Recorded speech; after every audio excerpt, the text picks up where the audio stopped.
For me, the easiest way to fix and clean my registry is to make my PC run faster is to install CCleaner. But first, let's make a backup of our registry just in case. Just type registry editor. Over here, go File and Export. Name something like backup.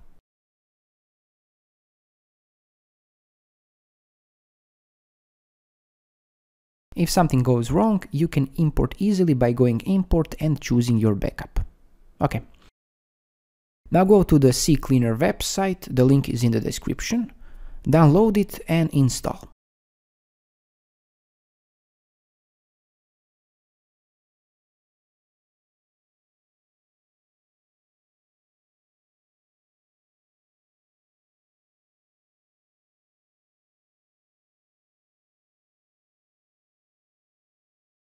Open CCleaner and go to Registry.